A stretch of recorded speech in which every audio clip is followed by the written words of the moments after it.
বেগম খালেদা জিয়ার পাশে যে নারীকে দেখছেন তার নাম ফাতেমা বেগম। তিনি কেবল বেগম জিয়ার দীর্ঘদিনের গৃহকর্মী নয়, বরং তার জীবনের একটি অবিচ্ছেদ্য অংশ ছিলেন। এই ফাতেমা বেগমের ত্যাগের গল্প শুনলে আপনিও বলতে বাধ্য হবেন, এমনটা কি আসলে সম্ভব? খালেদা জিয়া যখন হাসপাতালে, বিদেশ সফরে কিংবা অন্ধকার জেলখানায় থেকেছেন, ফাতেমা কোনো ব্যক্তিগত চাওয়া পাওয়া ছাড়াই তার পাশে ছায়ার মতো অবস্থান করেছেন। প্রতিকূল বা অনুকূল সব পরিস্থিতিতেই তিনি তার কর্তব্যে অবিচল থেকে মানবতার এক উজ্জ্বল দৃষ্টান্ত স্থাপন করেছেন। সবচেয়ে অবাক করেছিল 2018 সালের একটি ঘটনা। 2018 সালটি ছিল বিএনপি চেয়ারপারসনের জন্য অত্যন্ত কঠিন সময়। যখন তাকে কারাগার যেতে হয়, তখন ফাতেমা তাকে একা ছাড়েননি, বরং স্বেচ্ছায় তার কারাবন্দী সঙ্গী হয়েছিলেন। আদালত ফাতেমাকে কারাগারে ব্যক্তিগত পরিচারিকা হিসেবে থাকার অনুমতি দেন।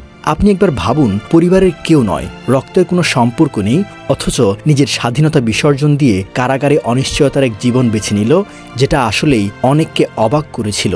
বিপদের দিনগুলোতে ফাতেমা একজন সেবিকার চেয়েও বেশি কিছু হয়ে উঠেছিলেন। প্রাণঘাতী করোনা ভাইরাসের সময় হাসপাতালে খালেদা জিয়ার সঙ্গে একই কেবিনে থেকে তার সেবা করেছেন। অসুস্থ বেগম জিয়াকে বাথরুমে নিয়ে যাওয়া থেকে শুরু করে মুখে তুলে ওষুধ খাওয়ানোর মতো গুরুত্বপূর্ণ কাজগুলো তিনি নিজ হাতে করেছেন। চিকিৎসকদের দেওয়া তথ্য অনুযায়ী সেই সময়েও বেগম জিয়া রোজা রাখতেন, কিন্তু তিনি খাবার খেতে পারতেন না। তাই তখন ফাতেমা তার পছন্দের ইফতারি তৈরি করে তাকে খাওয়াতেন।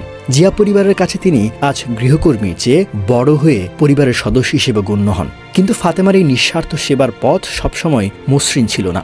রাজনৈতিক জটিলতার কারণে তার পরিবারকেও অনেক বাজে পরিস্থিতির শিকার হতে হয়েছে। তার পরিবারের সদস্যদের ভয় ভীতি দেখিয়ে বিভ্রান্তকর সংবাদ প্রচারের অভিযোগও উঠেছে, কিন্তু কোনো কিছুই ফাতেমাকে তার লক্ষ্য থেকে বিচ্যুত করতে পারেনি। খালেদা জিয়ার প্রতি তার এই দরদ ও আনুগত্য কৃতজ্ঞতার সীমা ছাড়িয়ে এক অনন্য উচ্চতায় পৌঁছেছে। সহজভাবে বলতে গেলে ফাতেমা ও খালেদা জিয়ার সম্পর্কটি ছিল অনেকটা বিশাল বৃক্ষ এবং তার অবিচল শিকড়ের মতো। ঝড়ো হাওয়ায় বৃক্ষটি কাঁপলেও শিকড় তাকে মাটির সাথে শক্ত করে ধরে রেখে পতন থেকে রক্ষা করে যাচ্ছিল।